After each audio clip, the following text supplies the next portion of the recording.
I'm Chris Blackburn, World Yorkshire Pudding Champion, which means I make the best Yorkshire puddings in the world. Today I am at Hisense,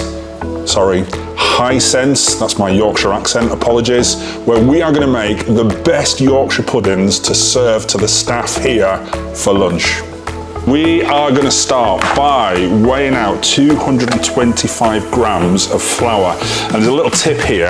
If I put this sieve in this bowl and zero my scales, I can just put the flour straight into the whisk like this. So I'm going up to 225. We're nearly there, we're at 190. 200, 227, but we'll roll with that. And what I'm going to do now is just sieve that flour straight into there. Okay, so 225 grams has gone into there. Now, here's the secret.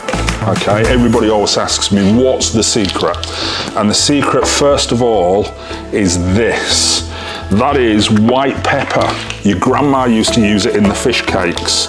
And we're going to use half a teaspoon of that. And again, that's going through the sieve. And then the other thing that we're going to use is some salt. So we've got some salt here. We're going to use 1 teaspoon of salt. So to recap on that, it was 1 teaspoon of salt, half a teaspoon of pepper, and we're just going to sieve that through. And we've now got our dry ingredients done. So at this point, we move on to the wet ingredient, and the first one is eggs. We're going to use 4 of these. Now, tip number 2, do not whisk these to bits. We're going to put them straight in. We're not going to whisk them before. Egg number 1, let's go with number 2, number 3. Oh, we had a double egger. And finally, number 4. So, we've now got eggs, salt, white pepper, flour in there. We're now going to turn our attention to milk, and what we want is 300 mils. So I'm going to use my scales again, grams, mils, roughly the same thing. So I'm not going to change the setting. I'm just going to put this straight up to 300 mil. Notice I've not done any whisking whatsoever yet. And this is the moment that we do get into whisking. So, back with this ingredient here, and we're going to put in half of our milk, not all of it, just roughly half. And we're going to whisk this into wallpaper paste. That's the way I would describe it. Let me show this to camera very quickly. You see what I'm doing? The eggs are just merging in. I've not whisked them before. It's lovely and yellow in here. I'll show you again. And what we're going to do is get this as smooth as we possibly can. Like I say, wallpaper paste. We're nearly there. We are nearly there. Put some strength into it. And there you go. Can you see? That is like wallpaper paste. At this point, we put the rest of the milk in. Like so.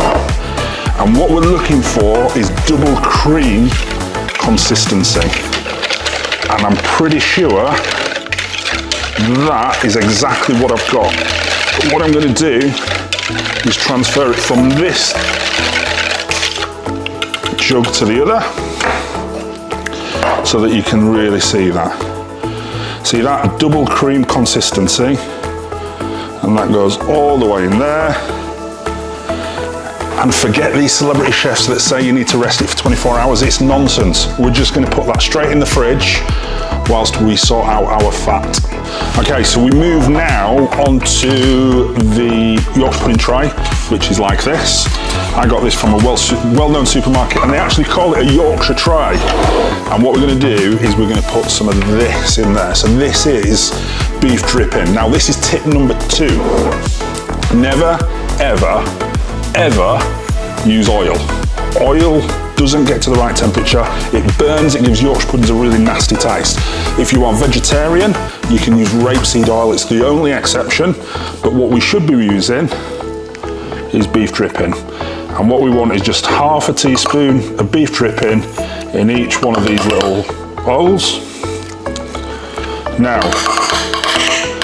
Now, I've put my safety little, these are wicked, these are oven gloves. I've never seen anything like them, but I've got them on.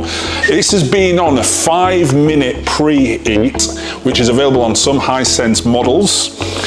We've set it to preheat to 180, but we're gonna put this in there, and we're then gonna turn up the temperature. Now, one key thing to remember, with my recipe, World Yorkshire Pudding recipe, you can get it online, Google it.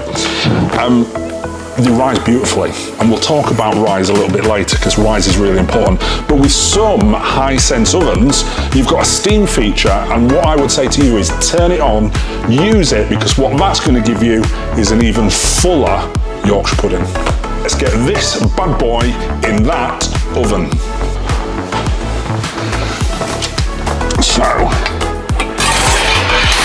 in it goes, and we're going to turn that right the way up as far as it will possibly go to 300 degrees. Next thing we're going to do is we're going to pour this batter in this really, really hot oil, and we're going to go about 3/4 of the way up, and this is really hot. You should be able to hear that sizzle as you pour this batter. You want to try and go for the middle every single time if you can. That'll give you a nice even rise. If you do it to one side, what you'll find is Yorkshire puddings will also go to one side as well. So we're just losing the sizzle a little bit now because we're getting to the cooler ones that have been out a bit longer. They're all poured. They're not massively consistent. They're there or thereabouts, but that will do. Let's get them back into this oven. Now the beauty of that oven is that it's a whopping 77 litre capacity, and that means you could be cooking your beef or your potatoes at the same time. So here is the moment of truth. Have they risen 4 inches? Now 4 inches is important because anything less than 4 inches is not a Yorkshire pudding. You heard it here first. Take a look at these. Here we go. Look at them. They are absolutely picture. Look at that one there, right at the front. Perfect.